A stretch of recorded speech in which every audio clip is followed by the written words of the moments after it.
Cominciamo perché il produttore è ancora in arrivo col volo. I'm just going to explain about the Philip's being delayed, so we're going to start.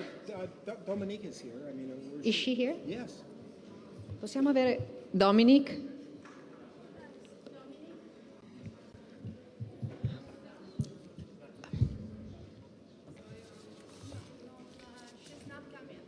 She's not coming? Oh, I think she wants to be here, yeah. Okay, Bob. She's very excited to be here. Yeah.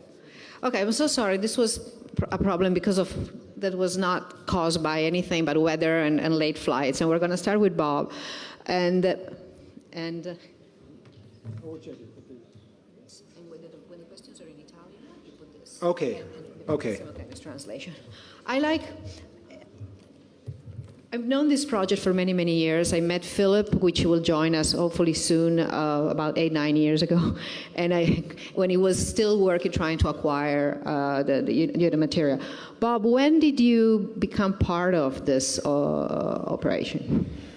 Well, I originally found out about this movie in the early 2000s, about 15 years ago. I was friends with Gary Graver, who was the cinematographer, and he was Orson Welles' collaborator for many years. And he was, after Orson died, he was the person who kept trying to get the movie finished. So I became close friends with him, and I always hoped to somehow be involved in the movie since I was an editor, and I knew that it needed to be editing. So unfortunately, Gary passed away in 2006, so we never got a chance to work on the movie together. But then when I heard about the movie last year, that it was being finished by Netflix and Filip, I did everything I could to get on, and luckily they hired me. So. And what specifically in terms of the edit? I mean, how many hours did you have to work with? We had about 100 hours of footage, which is not a huge amount because it was shot over a 6-year period. And there was about 40 minutes or so of pretty fine-cut footage that Orson had edited, and then another hour or so of assemblies, like rough assemblies of multiple takes strung together. So between the two of them, you know, about maybe 30% of the movie was edited. And what kind of conversation did you start with Peter Bogdanovich and the other advisors on the thing on how to approach what Welles had left in terms of indication of what to use? Well, the first thing I did before I even started is that they needed some time to prepare the material. So I did an incredible amount of research. I read every book I could on Orson Welles. I watched every interview, rewatched all the movies on Blu-ray and the supplements, went to the Academy Library in Los Angeles and researched a lot of interviews with Orson Welles and really wanted to understand what his intentions were for making the movie and just how he thought in general. And then when I started on the movie, you know, I worked with Peter Bogdanovich and Frank Marshall, who had both worked with Orson originally on the shoot. And, you know, we watched the footage that Orson had edited, and we just talked about the approach and how we would try to be faithful to the style that Orson wanted to edit with, but also to try to make it into a movie that like any movie, to try to make everything make sense and flow and basically not be too precious with the material to honor Orson's wishes, but to also make it into a movie that worked well from start to finish. And for a long time, we didn't even know if there was, you know, we never knew if there was enough footage to make a movie. We were hoping that there was. And then at a certain point, it came together, and it felt like a real movie, and it was emotional, and that was a surprising thing about it. It felt like an emotional story about an old director and a young director, the older director played by John Huston, the younger director played by Peter Bogdanovich, and their relationship, and that was sort of the core story that we really wanted to concentrate on. I was wondering, and you know, and we'll talk to Filip when he gets here. Because what I think is beautiful about this, beside the quality of the work, is the fact that you all decided to make it a movie, as you said. Yeah. You know, it was not like a reconstruction where you say, and this is what Welles wanted, and this went, you know. So it feels like a film, which is much bolder. Well, we knew that Orson was always Orson always said that in the editing room he was the enemy of the movie. Meaning that he was like very brutal, almost to a fault, making sure that only the best stuff was in the movie, only things that really made the story go forward, and was not precious about anything. And knowing his attitude was very liberating for me, because that's the way I like to work. I mean, any directors I work with, I hope that they're not so in love with the material that they can't be strong with it, and really try to make it into a cohesive movie and take out the things that are repetitive, and really try to focus on what's important. And I knew that was Orson's thought when he was any time when he was making a movie. And I knew that he also never wanted any of his movies to be over 2 hours. So people were saying, oh, is it going to be 2.5 hours, 3 hours, 4 hours? And we always said, no, we just need to make it work as a movie. And it's a little over 2 hours, but that's only because we had such long credits to give credit to all the people who worked on it over 50 years. But I'm hoping Orson would approve. Maybe think we did things a little bit differently, but we were always thinking about the way Orson would approach things and how tough he would be on the material. And fortunately, Peter agreed with me on that, and Philip and Frank. When you are frequent collaborators of Sam Raimi, yes, and you have edited The Hurt Locker, yes, how that work helped you sync with Welles, if in any way? Well, working with Sam is an incredible experience because he is as detail-oriented as Orson Welles. People don't appreciate Sam as much as they should, but he's very detail-oriented. And hearing Sam direct the actors, and then hearing Orson via the dailies, it was very similar in the way that they would work with the actors and really try to concentrate and make the performance and work with them on every beat along the way. And so there were a lot of parallels between the way Orson worked and the way Sam worked. And working on Hurt Locker was also a very helpful experience because, again, that was a movie where we had an incredible amount of footage. A lot of it was shot in a kind of a documentary style, like Other Side of the Wind. And it was really about trying to find all the best pieces and weave them together to make a story out of a lot of, like, multiple camera footage and footage that was very much like a documentary. And, people talk about these, reality shows and found footage movies, but I think it's very interesting that Orson Welles was there first. I mean, the conceit of the movie is that it's shot by many documentary filmmakers, camera people, all shooting with different film stocks and cameras, and I think that's why it seems so contemporary, because years later people kind of picked up on that technique, and and that's the style that Orson invented in the early 70s. And here's Philip. All right, good to see you, man. Congratulations. Yeah, man. Thank you. Sorry, I missed your prize. Congratulations on getting here. Okay, this is Filip Jan Rymsza. Philip Philip started the rescue of this film. So, Philip, please. Philip rescued the movie. He needed to be rescued today. But, today I needed to be rescued. Yeah, So okay. the film teaches you many things. Yeah. Patience is certainly one of them. So thanks for waiting. Tell them about the journey. Just about the journey. Yeah. So I found out about this film 9 years ago, not knowing any history about it, just knowing that this film existed, and in its unfinished form, and started doing a little bit of research on it. I thought it would be a fascinating undertaking, and many years later I started to make a little bit of headway on it, but it was a 9-year journey to figure out all the rights and then figure out a process by which to finish the film. And how easy it was. I mean, it was not just the footage. There was, there were different people, different ownership, different people that had physical parts, people that had rights. So it was a very intricate plot. It was very intricate, and from a legal side, the chain of title of it was really complicated. It was caught up in a legal dispute in France where the negative had been stored. So you're dealing with Napoleonic law, and so the situation was fairly contentious between the various rights holders. They didn't have a relationship.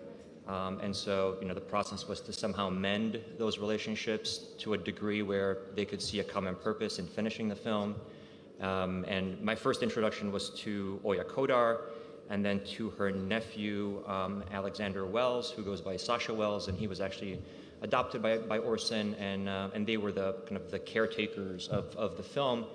Then there was Orson's daughter Beatrice Wells, and then on the French side, on the French-Persian side, there was the brother-in-law of the Shah of Iran, Mehdi Boucheri, and his production company Astor 4, and I think Dominique Antoine might be somewhere here, but she was the one who introduced Orson to Mehdi Boucheri, and he became one of the investors. So the Shah was overthrown by the Ayatollah, and a great many things happened throughout that process, which made it really complicated. But those were really the key parties, and the goal was just to get them all on the same page, and lay out a blueprint by which to finish the film. So first, it was more kind of philosophical that we wanted to do it, and there were other undertakings of Wells films that weren't well received. We certainly didn't want to have that be the case with this one, so we took great care in bringing on the best people that we could find, and Bob being one of them. Just trying to find people who really identified with the purpose and brought to it the same type of passion and enthusiasm that we had. And Filip makes it sound very easy, but getting all these pieces together was actually very hard. But everybody's been very supportive of both Beatrice Wells has been very supportive of this, and Oya Koder has been very supportive of this. And they have sent us something, which I think you should read. I shouldn't read it. Because they can't be here, but it's a message, in honor of the film being played here, and as a thank you. So this is. It's really a shame because the goal had been to have Oya here, Beatrice here, and then Danny Houston as well on behalf of the whole Houston family. So, and then for various reasons, none of the three are here. And for Oya and for Beatrice, it's because of health, and for Danny, he's currently in production, and we were trying to get him released at least for a couple days to be here, and unfortunately he couldn't make it. So, so here are the three statements, the first being from Beatrice. The fact that The Other Side of the Wind is premiering at the Venice Film Festival means the public will be able to finally see, for me, his daughter, this is not only extraordinary, but very emotional. The people behind this undertaking are the true unsung heroes. I personally thank all of them, be it for a couple of years or literally decades that so many have given to this. You all deserve an enormous standing ovation. I am amongst the standing ovation. To all of you, my sincere thank you. Who really knows what my father would have done with his last film in the editing room? It will remain a mystery. He lived and breathed in the editing room. That's where he came alive. Under the guidance of someone who knew him well, Peter Bogdanovich managed to get a very difficult job done. Bob Murawski, an excellent editor in his own right, was given an incredibly difficult task to edit Orson Welles' last film. I can only say bravo, well done, what an undertaking. Wind is not perhaps what you would expect from an Orson Welles movie, regardless of him not being alive to finish it himself. For someone who was so close to him and therefore his work, it's very difficult for his other films. It's very different, from his other films. Is this Orson Welles' goodbye? Impossible. He left behind far too much. I hope with all my heart that this picture will be able to reopen people's eyes and souls to his massive talent, and to the ones who have never heard of him, apart from attached to Citizen Kane, will be fascinated by this picture and want to learn more about this amazing man. I wish I could be there with you, Beatrice Wells. The next ones are shorter. From Oya. Dear Filip, I am very sorry to tell you that I will not be coming to Venice. During more than 30 years, my dream was to see The Wind finished and on the big screen, and now it has been taken away from me due to a problem with my eye surgery and other sudden problems with one of the members of my family. For everything I have heard from you, Frank and Peter, you did a great job, and I thank you all. Good luck, Oya. And from Danny. From the Houston family, I thank you for rising this phoenix from the ashes in grand Orson Welles style. I know that if there is such a thing as a dimension, they, John and Orson, will be present in spirit, maybe on the other side of the wind, toasting a glass to you, all that worked and completed the film for them and us, the audience. To Frank Marshall, Peter Bogdanovich, Netflix, to all who have worked so tirelessly, to the stunningly beautiful Oya, and the Venice Film Festival for pointing a beam of light on the film to expose and project this wonderful, irreverential, maverick work. I only wish I could be there to witness it. I regret it. As they say, Philip, break a leg, you have worked wonders. It may be a good night to light a cigar on a boat and ride down the Grand Canal. You deserve it. Danny Houston. Danny Houston was, you used his voice in the film, right, to Lupo, someone was missing from his father's sound? We did. I mean, we did use some voice alikes. I mean, initially we did it to protect ourselves. We were still trying to find some missing sound. Eventually, we used very little, but he came in and he did an amazing job. Yeah, he did an uncanny impersonation of his father, and yeah, we definitely used some of it. We recorded a lot, and used it judiciously, and it's. I defy anybody to tell which lines are Danny's and which lines are John's, because he's his father's son. Yeah, he had a lot of fun with it. Yeah, he was really enjoying himself. He had a pencil in his mouth like a cigar, and he was going at it. Philip, we talked a little bit about before you arrived in terms of what were the turning points into making a decision on this being a film rather than being an academic style reconstruction. Always a film. I think for my approach had always been to complete the film. I mean, it's very difficult because I was simply assured based on other people's testimonies that everything was shot and everything was there. And slowly, as you get more information, you realize that Orson certainly, kind of dodged the truth in many occasions. So we weren't quite sure how much he had shot, how much material was there. Yeah, we read interviews with him where he said he had finished the editing of the movie, and all he needed to do was cut the negative and do the sound. And we quickly determined that was not the case, but Orson was the kind of guy who just would tell whatever story he wanted to tell at the time, and whatever was most interesting to whoever he was telling it to. So. And also, it certainly would have helped him raise financing if he said it was 96% done rather than 30-40% done. And then he could race to finish cutting the picture and be able to get the finishing money for the sound and music and everything else. But we had 100 hours, and we didn't know that at the time. We found that out much later once we scanned everything in. But I think it was inconceivable to me, at least in my approach. I know that there were others that predated mine, where there was talk of doing this as some type of a documentary, I guess similar to the one that was L'Enfer. Yeah, for fake. No, the one, the Clouseau. That was kind of really? Yeah. And but yeah, I always thought that this deserved to be a finished film.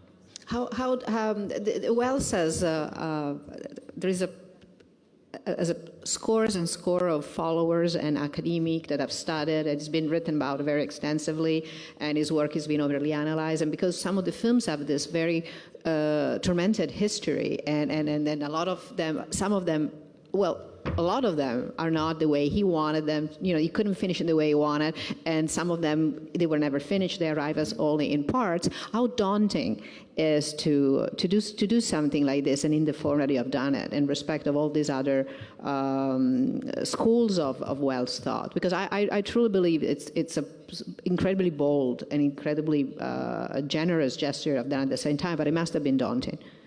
Yeah, I mean, I can speak to that. It was very intimidating, of course, knowing the history of Welles' movies and people taking them away from him and recutting them and ruining them in his mind, and how much he felt betrayed. But I think that's why we really went the extra mile to do our homework and really talked to a lot of people who had worked with him, worked with Peter and Frank, who knew him, and really studied everything he had to say about his own movies, and look at the style of his other movies and try to be really true and honor him. And also knowing that, he wasn't there, and if we didn't do it, it would never be done. So, I mean, the only option would be to not finish it at all, and we felt that was unacceptable. And, we had 8 years. I had 8 years before I even got my hands on the film, or 7.5. So, I mean, we were extremely well researched, just from what we could find in terms of a paper trail. There are a few collections of Orson's work in terms of his letters and his scripts, etc. So, I met with everybody who was still around, his editors and yeah, we spoke to the original editors who are mostly still alive. Yeah, so we knew when we began, we really had a very, very defined blueprint on how to do it. So I don't think there was, I think when you're in the moment and working on something like this, you're kind of just focused on the task. So you're not thinking about its reception or how it's going to fit in with everything else. You're just working to make the best film. What were the best, the most important sources you were of documentation you used?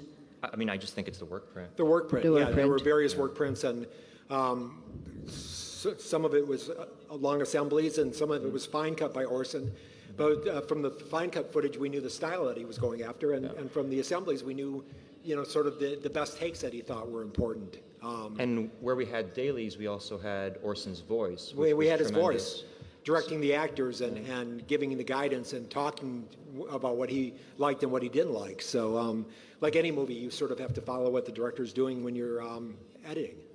And because Orson shot a lot of it in such a piecemeal fashion, a lot of times it was he was acting or reading lines opposite the actors, so he would give them immediate feedback. So we knew what he was looking from a performance standpoint. So he was there, kind of beyond the grave, giving us some instruction. So I mean, all these things really, were helpful. But it was just all these compounded factors. And there's a question there. Hi, I'm here. I just have two short questions. That you said that you had a lot of material which was helping you. I'm just wondering that he was also, because I just skipped it, he was also drawing storyboards maybe or similar things. And my second question, how is it now with the rights, like about the rights of the movie, which is finished? Who has the rights? The family use? What is? I mean, Netflix has a license for it, but the rights are with Royal Road Entertainment, with my company. And in terms of storyboards, I mean, There really wasn't anything. that much. I mean, there were storyboards of the film within the film. Yeah, I mean, there's actually a scene in the movie where you can actually see storyboards as part of the set dressing, and it sort of reflects the scene within the scene. Are. Yeah, and which is pretty interesting because it's at the party scene, and the young filmmakers are kind of looking at it, not really knowing what it is, and sort of explaining to each other this old-fashioned technique. At that time, I guess people considered it old-fashioned. Now it's like everybody storyboards. So again, he was sort of ahead of his time. But otherwise, he didn't really storyboard a lot of it. I mean, he was a director who knew what he wanted and did shot lists probably, or just had it in his head. And a lot of the film within the film, I mean, in terms of things that would have been storyboarded, because there's no way he would have storyboarded the film itself. I mean, it would kind of defeat the whole process of finding documentary style. But the film within the film, it has such a visual style, and luckily for us, most of that was edited. There were two scenes that Bob went into and kind of tried to put it into a similar style, and but a lot of that, which would have been very difficult, because it's a tough narrative to follow. It would have been, yeah, definitely. And most of that stuff Orson had cut himself, so that was really, it gave us a template. If you don't have any questions, I have to close this because we have to. Oh, there is one there. I have to get you to the movies. Vorrei sapere invece a che cosa avete dovuto rinunciare, gli scarti fondamentali di queste 100 ore che non hanno trovato posto nel film, che cosa sono? Ci sono anche delle scene completamente nuove che non entravano bene, diciamo, nella sceneggiatura, o erano soltanto dei doubles? Yeah, I mean, lots of doubles, lots of reshoots. Things that were, Rich Little was cast originally in the part that was ultimately played by Peter Bogdanovich. So a lot of those things simply were discarded because, they were, he was replaced. There was a lot of stuff, experimental stuff of the film within the film. Things that, I mean, eventually I think our first assembly where we had everything, which was a script, based on the script, plus some of the LA pages, which were pickups. I think we came in about 2.5 hours, maybe 2:40. Yeah, no, actually a little less. But it wasn't a long movie. When we finally put it together, everybody was wondering how long it was going to be, and it was pretty concise the way he shot it. I mean, he shot a lot of takes and was really trying to work on the performances and get the camera angles right and the camera moves. But story-wise, it was actually pretty compact. Yeah. And there wasn't a lot of extra material. I mean, there were some scenes that were maybe repetitive, but that we chose one or the other. Sometimes he was shooting over such a long period of time that sometimes he would have a different approach for the same scene with different actors. So it was either a one or the other situation sometimes.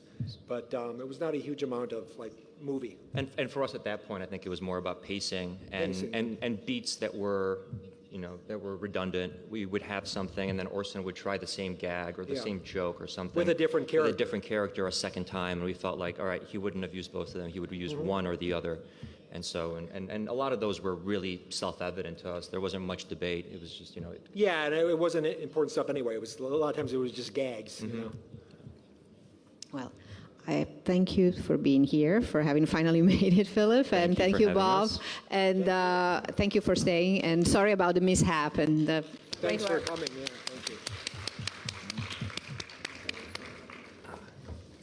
Oh, that was short. Where's everybody? what a mess. So, nothing I can do. I'm not in charge of travel.